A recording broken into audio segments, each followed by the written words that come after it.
Hi friends, അപ്പോൾ എന്നോട് ഒരുപാട് പേര് മെസ്സേജ് ചെയ്ത് ചോദിച്ചൊരു റെസിപ്പി ആയിരുന്നേ. ഞങ്ങൾ ഇടുക്കിക്കാരുടെ സ്വന്തം മേശയാണ് എല്ലും കപ്പയുടെ റെസിപ്പി.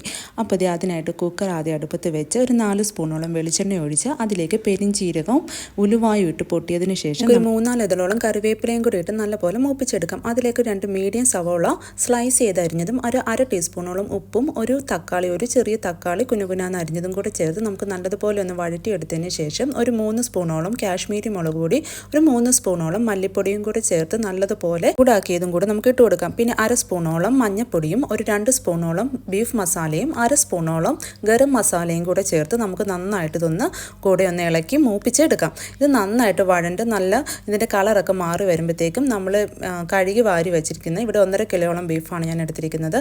എല്ലുകൂടിയുള്ള ബീഫാണ്. അതെടുത്ത് നല്ലതുപോലെ ആവശ്യത്തിന് വെള്ളവും കൂടി ഒഴിച്ച് നമുക്കൊന്ന് മിക്സ് ചെയ്ത് കുക്കർ മീഡിയം ഫ്ലെയിമിൽ ഒരു 5 വിസിലടുപ്പിച്ച് നമുക്കത് മാറ്റി വയ്ക്കാം. അതിനുശേഷം ഞാൻ ഇവിടെ എടുത്തിരിക്കുന്നത് ഷെഫിൻ്റെ ഫ്രോസൺ കപ്പയാണ്. അല്ലാതെ ഇവിടെ കിട്ടുന്ന കപ്പ എന്ന് പറയുന്നത് ശ്രീലങ്കൻ കപ്പ. അത് നമ്മളിവിടെ കൊണ്ടുവന്ന് പൊളിച്ച് വൃത്തിയാക്കി എടുക്കുമ്പോഴത്തേക്കും എനിക്ക് മിക്കപ്പോഴും പറ്റിയിട്ടുണ്ട് അതിൻ്റെ ഉള്ളിൽ മുഴുവൻ കേടായിരിക്കും, അല്ലെങ്കിൽ നിറയെ വേരായിരിക്കും, അല്ലെങ്കിൽ കയ്പ്പായിരിക്കും. പിന്നെ നമ്മൾ മേടിച്ചിട്ട് വരുമ്പോൾ നമുക്ക് ആകെ 2 കിലോ ഒക്കെ മേടിച്ചാൽ ചിലപ്പോൾ 1/2 കിലോയും 1/4 കിലോയൊക്കെ ആയിരിക്കും കിട്ടുന്നത്. അതുകൊണ്ട് ഞാനിപ്പോൾ കുറേ നാളായിട്ട് ഈ ഷെഫിൻ്റെ ഫ്രോസൺ കപ്പയാണ് യൂസ് ചെയ്യുന്നത്. ഇതാകുമ്പോൾ ഒരൊറ്റ വിസിലടിച്ചാൽ നല്ലതുപോലെ വെന്തും കിട്ടും, അത്യാവശ്യം നല്ല രുചിയും ഉണ്ട്.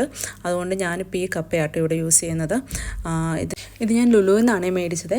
അപ്പോൾ ഇത് നമുക്ക് ഉപ്പും ഇച്ചിരി മഞ്ഞൾപ്പൊടിയും കൂടി ഇട്ടിട്ട് വേവിക്കാനായിട്ട് വെച്ച് ഒരൊറ്റ വിസിൽ വേവിക്കാൻ വെക്കാം. പിന്നെ ഉള്ളത് ഈ കൂട്ടാണ്. ഇതിൻ്റെ അകത്തേക്ക് ഒരു 5-6 പച്ചമുളക്, ഒരു 2-3 അല്ലി വെളുത്തുള്ളി, പിന്നെ ഒരു മുറി തേങ്ങ, പിന്നെ കുറച്ച് ജീരകം, ഇതെല്ലാം ഇട്ടൊന്ന് ഒതുക്കിയെടുക്കണം.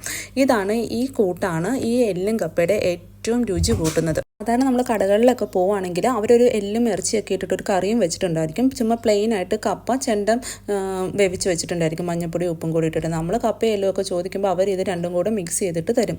പക്ഷേ ഇങ്ങനെ വെക്കുകയാണെങ്കിൽ ഇതിനൊരു ടേസ്റ്റ് ഭയങ്കര കൂടുതലാണ്. നമ്മൾ സാധാ വെക്കുന്ന പോലെ ഇറച്ചിക്കറിയും വെച്ച് സാധാ പുഴുങ്ങുന്ന പോലത്തെ കപ്പ, അതിൻ്റെ അകത്ത് ഈ തേങ്ങയുടെ മിക്സും കൂടി ഇടുമ്പോഴത്തേക്കുമാണ് ഇതിൻ്റെ രുചി കൂടുന്നത്.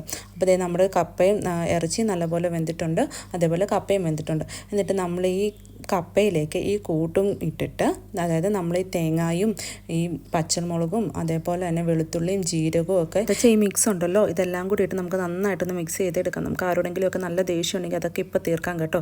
കാരണം അത് നല്ല കുഴമ്പ് പോലെ ഇരുന്നാലും ടേസ്റ്റും. ഞായറാഴ്ചകളിൽ ഞങ്ങൾ മിക്ക ഇടുക്കിക്കാരുടെ വീട്ടിൽ എല്ലും കപ്പയും കാണും കേട്ടോ. അപ്പോൾ ഇത് ഞാൻ ഓർക്കുന്നുണ്ട്, അമ്മച്ചിയാണെങ്കിൽ ഇതിൻ്റെ അകത്ത് എല്ലും ഇറച്ചിയൊക്കെ യൂസ് ചെയ്യുന്നതുകൊണ്ട് എൻ്റെ നല്ല നെയ്യ് കാണും. അതുകൊണ്ട് വാഴയിലേക്കകത്ത് ഞങ്ങൾക്ക് വിളമ്പി തരുന്നത്. അപ്പോൾ അത് നല്ല മഴയൊക്കെ ഉള്ളപ്പോഴാണെങ്കിൽ ഒരു കട്ടൻ ചായയൊക്കെ വെച്ചിരുന്ന് കഴിക്കാൻ എൻ്റെ അമ്മ എന്താ ടേസ്റ്റ് എന്നറിയാം. അപ്പോൾ നിങ്ങൾ എന്തായാലും റെസിപ്പി ട്രൈ ചെയ്ത് നോക്കുക. വീഡിയോ ഇഷ്ടപ്പെട്ടാൽ ലൈക്ക് ചെയ്യുക, ഫോളോ ചെയ്യുക, കമൻറ്റ് ചെയ്യുക. Okay, by.